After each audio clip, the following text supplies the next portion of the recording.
Judge James Boasberg says he has probable cause to hold the Trump administration in criminal contempt of court.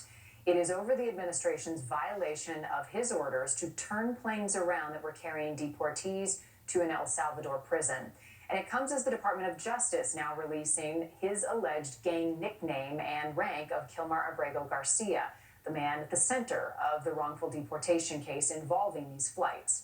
Abrego Garcia was taken from Maryland and sent to an El Salvador prison. The Trump administration says he is a member of the MS-13 gang, something he denies. The case, a political flashpoint in Washington. Democrats say they are fighting back on illegal deportation and view this as a constitutional crisis.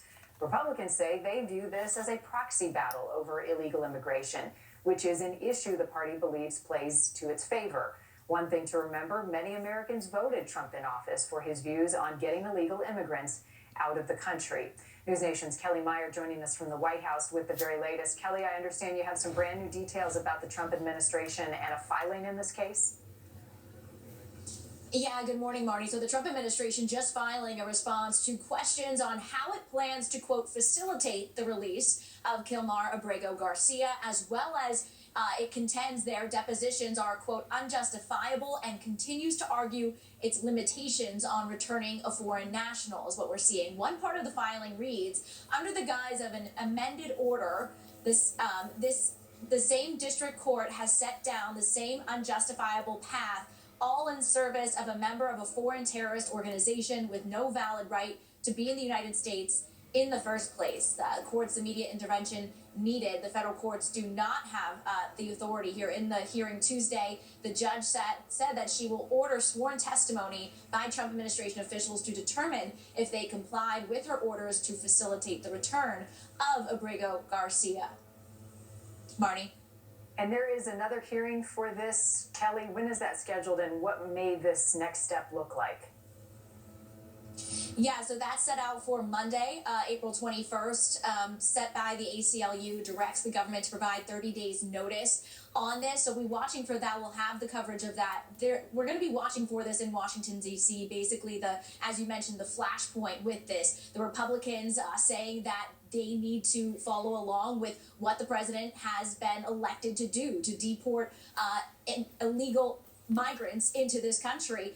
For Democrats, they feel as though these are people that are being mistakenly deported in the case, they say, of Kilmar Abrego Garcia, and he deserves to come back. We saw that Democratic Maryland Senator Chris Van Hollen go to El Salvador personally yesterday and push for the release of the man who he says is his constituent, though he did enter the country illegally and is just residing in Maryland right now. I wanted to play a bit of what he had to say after his visit on Wednesday. Take a listen to this.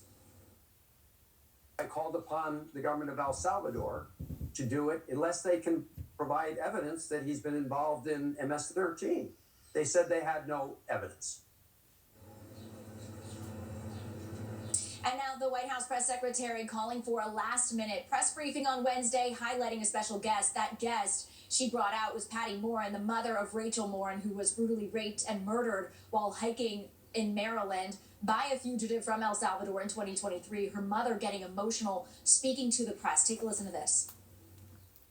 And to have a senator from Maryland who didn't even acknowledge or barely acknowledge my daughter and the brutal death that she endured, leaving her 5 children without a mother and now a grandbaby without a grandmother, so that he can use my taxpayer money to fly to El Salvador to bring back someone that's not even an American citizen. Now, Abrego Garcia's lawyers are saying he deserves to be returned back to the U.S. Then they could fight it out in the courts whether or not he is a member of MS-13. But President Trump and El Salvador's president have said that he is not coming back. Marnie? All right, Kelly Meyer from the White House. Thank you. Senate